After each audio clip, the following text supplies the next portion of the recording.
UFC 308 kemarin menyisakan kesan yang menarik pada prospek bintang UFC Khamzat Chimaev. Serigala chess-nya yang kali ini terlihat sangat berbeda dan bisa dibilang lebih berbahaya dari sebelumnya.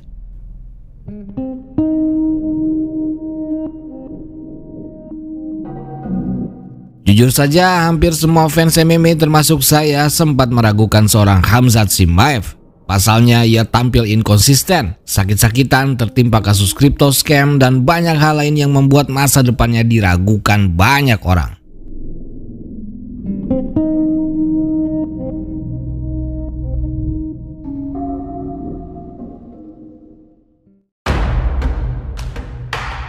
Namun kemarin Khamzat seperti terlahir kembali. Ia seakan mengubah haluan, mengambil trek yang benar dan meninggalkan semua gangguan yang membebaninya. Kali ini Khamzat seperti menemukan jati dirinya, sangat tenang, lebih dewasa dan semakin matang. Sampai-sampai fans menjulukinya Khamzat. Khamzat yang kalem, tidak meledak-ledak dan labil. Dan di atas oktagon ia membawa kematangannya itu dengan aksi yang sangat dahsyat dan membuat semua orang kembali terpana.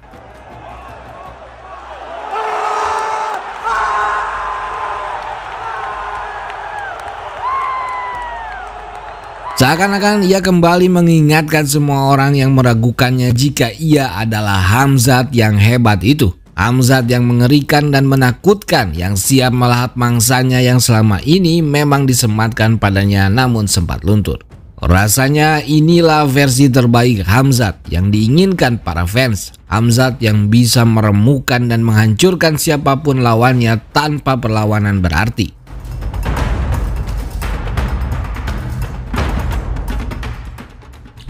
Ternyata ekspektasi fans pada Khamzat tak terlalu tinggi karena ia bisa membuktikannya.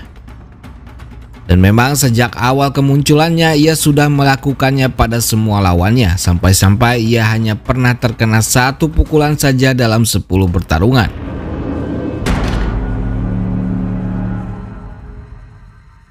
Namun ketika sampai ke top contender melawan ranking 3 Gilbert Burns yang sedang on fire, Khamzat tak mampu melakukannya lagi.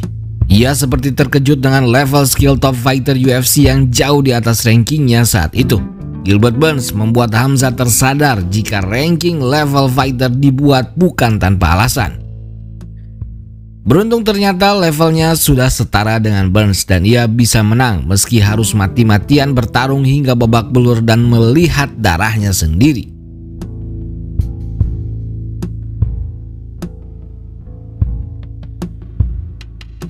Sejak itu, ia tersadar jika tak semua lawan bisa ia langkahi begitu saja. Maka sejak melawan Burns, Khamzat berlatih secara brutal, tanpa henti, tanpa perhitungan, dan sampai-sampai membuat massa ototnya berlebih dan tak pernah bisa lagi bertarung di welterweight. Ia kelebihan berat badan sangat jauh saat melawan Nate Diaz dan karena itu ia mengacaukan event itu. Sebagai ganti, Khamzat melawan Kevin Holland dan ia kembali bisa memangsa Holland dengan mudah. Levelnya sudah meningkat. Sangat jelas ia sudah berada di level para elite fighter.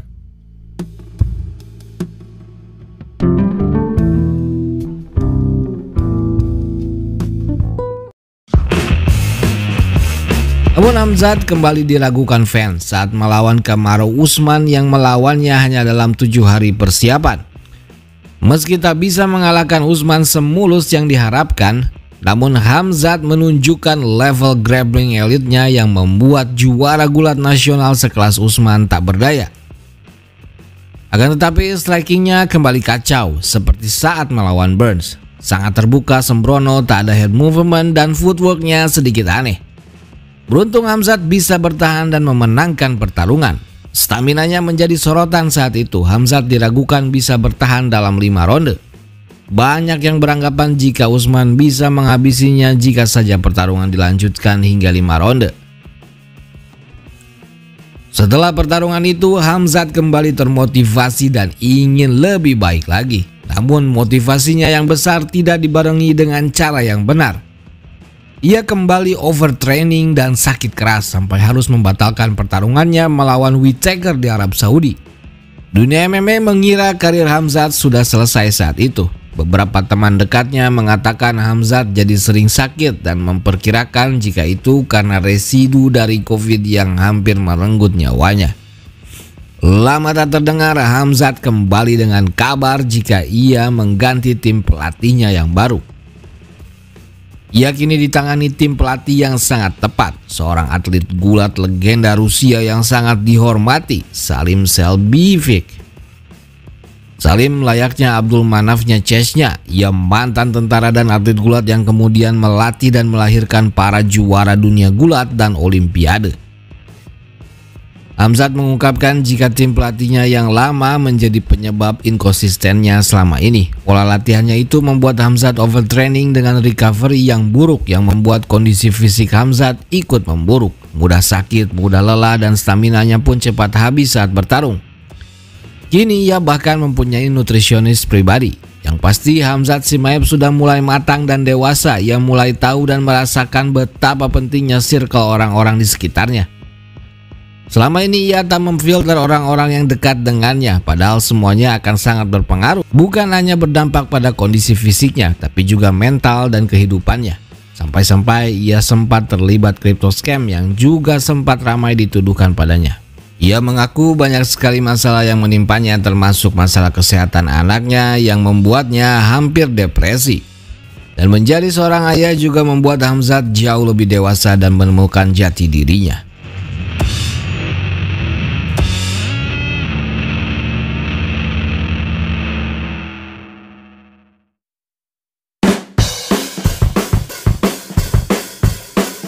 Ia ingin menjadi orang yang bisa anaknya banggakan di kemudian hari. Ia ingin menjadi contoh yang baik untuk anaknya dan juga orang-orang yang menontonnya.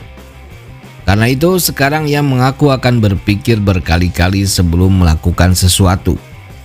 Sosok Hamzat yang kalem pun menjelma di press conference UFC 308 Abu Dhabi melawan Robert Whittaker. Betapa auranya berbeda sekali, sangat kalem, santai, namun tetap sangat percaya diri dan penuh keyakinan. Karakter keislamannya pun lebih terasa tebal. Ia lebih menunjukkan nilai-nilai Islam dalam setiap jawaban-jawaban di interviewnya. Hamzat berubah bukan hanya secara fisik yang lebih baik atau skill dan tekniknya saja, namun juga secara mental dan terlebih secara spiritual.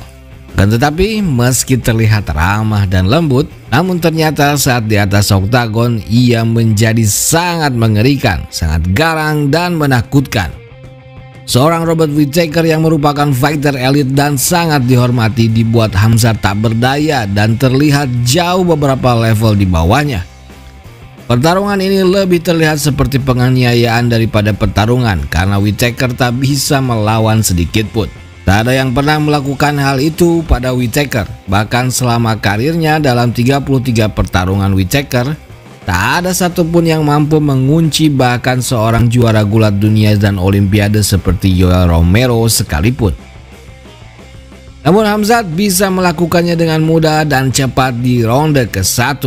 Hal ini menunjukkan jika kali ini levelnya sudah bukan hanya sekedar fighter elit saja, namun sudah ada di atas itu. Karena ia mampu membuat mantan juara dan fighter elit sekelas Whittaker terlihat biasa, bahkan terlihat sangat mudah dikalahkan. Dengan circle dan tim pelatih yang tepat serta kematangan secara mental dan spiritual yang semakin baik, rasanya Hamzat akan sulit dihentikan siapapun kali ini. Bagaimana menurut kalian? Tulis pendapat dan analisa kalian di kolom komentar. Terima kasih sudah menonton, jangan lupa subscribe. Gue Permadi dari MMA Story pamit. Assalamualaikum warahmatullahi wabarakatuh. Thank you.